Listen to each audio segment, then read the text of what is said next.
Todo empieza cuando Agustín I abandona el país. Entonces, el general Santa Anna crea un Congreso Constituyente, el cual tenía la misión de crear una constitución de carácter liberal, establecer en México un gobierno republicano federal. Durante ese tiempo, Santa Anna dejó a cargo a tres personas, a Nicolás Bravo, Guadalupe Victoria y a Pedro Celestino Negrete. Juntos, ellos lograron formar el triunvirato. Sin embargo, gracias a esto, México pudo haberse fragmentado en pequeños países, pues en varias provincias sus líderes políticos se negaron a aceptar el triunvirato.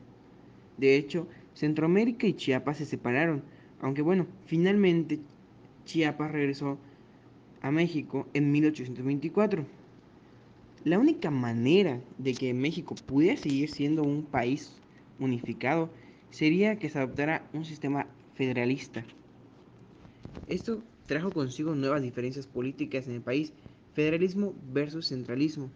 El federalismo estaba a favor de un cambio, de que los estados de México, del país de México, pudieran gobernarse a sí mismos. En cambio, los centralistas no querían esto, querían que el centro tuviese el poder del estado, pues México había estado 300 años en medio de un gobierno un tanto centralizado. Siempre existió una competencia, por así decirlo, entre estos dos y se mantuvieron siempre al margen. Sin embargo, el querer mantener a México unificado hizo que la balanza se inclinara rápidamente hacia el federalismo. El 31 de enero de 1824 fue aprobada la primera acta constitutiva de la Nación de México y finalmente el 5 de octubre de 1824 se publicó la Constitución Federal de los Estados Unidos Mexicanos, que era muy similar a Estados Unidos. En esta se hablaban de tres poderes, el poder ejecutivo, el legislativo y el judicial. El legislativo estaría gobernado por la Cámara de Diputados y un Senado. El ejecutivo sería dirigido por un presidente y un vicepresidente. Y el judicial sería supervisado por la Suprema Corte de Justicia Nacional. Actualmente, pensar en un gobierno centralista es una idea muy loca. Sin embargo, en aquella época era algo muy normal, pues eran 300 años de historia, donde México había sido prácticamente centralista, no conocían una manera diferente y se tenía miedo del cambio, de lo que la gente pudiese pensar o de lo que pudiese pasar si se hacía un cambio tan radical. Durante el periodo de 1829 a 1833 iniciaron los movimientos anticentralistas por la Constitución de las Siete Leyes, puesta en función en el año de 1824 por el presidente Santa Anna. Esto ocasiona que varios estados de la nueva república estén en desacuerdo e inicien estos movimientos. Entre ellos estaban los estados de Zacatecas, Texas y Yucatán. En 1829 el centralismo se implantó en Yucatán e inició una rebelión federalista a cargo de Juan de Dios Cosgaya y Santiago Méndez. Estos serían los inicios de la rebelión separatista de Yucatán, que terminarían con su independencia temporal de México. Analizando bien lo ocurrido, los intentos de Santa Anna por hacer de México una nación bien constituida y sin problemas políticos internos fueron un fracaso, pues aún estando en el bando de los liberales buscando una república, sus oponentes, los monárquicos, aún deseaban ser gobernados por la nobleza europea. Y aún con más problemas dentro de los liberalistas, se subdividió en centralistas y federalistas. Esto por buscar la mejor manera de constituir una república de manera correcta. Sin embargo, los estados que tenían como condición una república federalista iniciaron un movimiento anticentralista. Esta fue una de las primeras etapas de cambios en México y el inicio de unos largos 50 años de inestabilidad política. El 23 de octubre de 1835, en México, se cambia el sistema de gobierno de federalista a centralista mediante un acta provisional. Casi un año después, el 30 de diciembre de 1836, se promulgará una constitución, conocida con el nombre de las Siete Leyes. La batalla del Álamo se libró entre el ejército mexicano y colonos angloamericanos en la disputa por el control de la provincia. La madrugada del 6 de marzo de 1836, pese a la resistencia del enemigo del general Santa Anna, logró su ocupación. En agosto de 1837, un grupo de campesinos iliterados del norte de Nuevo México se rebeló contra las autoridades locales y tomó control del departamento. El 27 de noviembre de 1838, los franceses abrieron fuego contra la fortaleza de San Juan en Ulúa y la tomaron. El 5 de diciembre atacaron el puerto de Veracruz.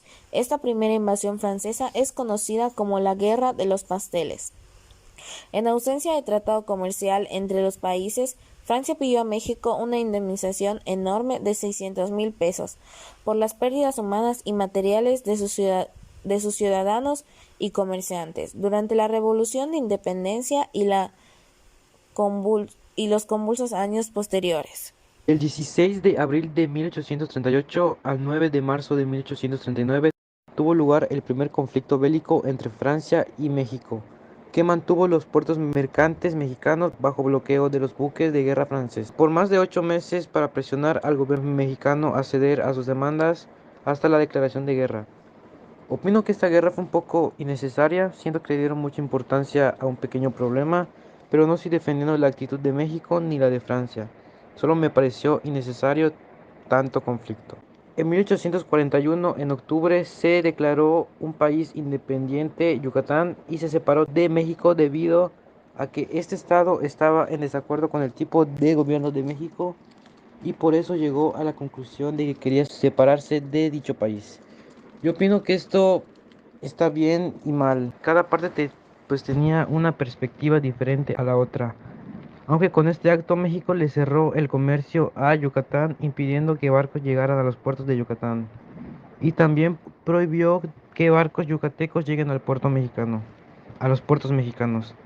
Siento que fue una manera muy injusta de castigar a Yucatán por su decisión, aunque Yucatán se volvería a integrar a México.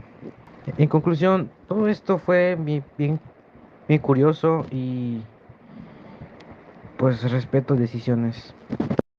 De 1844 a 1848 yo les hablaré. Incorporación definitiva a México. Yucatán se vuelve a incorporar a México en 1846, debido a la crisis económica del Estado. Faltarían algunas décadas para el Enequén. Para ello, el 17 de agosto de 1848, el gobernador de Yucatán, Miguel Barbachano, declaró la reincorporación definitiva de Yucatán a México, como es hasta nuestros días. La Guerra de Estados Unidos surge en 1846. Paul decidió tomar el camino de la guerra. Así pues, los estadounidenses quitándonos varios territorios nacionales, como son el Alta California, Nuevo México, Arizona y Texas, pero a cambio recibimos 15 millones de pesos por esos, que para mí resulta ser nada a comparación de los territorios que les dimos. Me parece que esta guerra fue algo de injusticia y avaricia por parte de Estados Unidos, ya que no se puede vender un territorio nacional. Pienso yo, claro. La guerra de castas. Podemos decir que todos los movimientos de insurrección indígena, la guerra de castas no solo ha sido el que se ha prolongado por más tiempo, sino también desde diversos ángulos fue el que logró mantener una amenaza real al orden establecido, incluso por momentos estuvo cerca de la victoria. Esta guerra inició el 26 de julio de 1847 con un levantamiento de la población indígena de Yucatán en contra de los mestizos. La guerra terminó con los mayas vencidos y con estos regresando a internarse en las selvas donde fueron nuevas aldeas y a menudo cambiaron de lugar siguiendo la tradición maya de la milpa basada en la rosa. Esta guerra me pareció de la manera más justa que podría haber.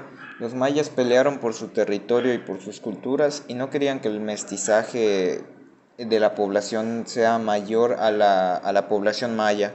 Me parece una guerra pues, que tuvo un final muy malo.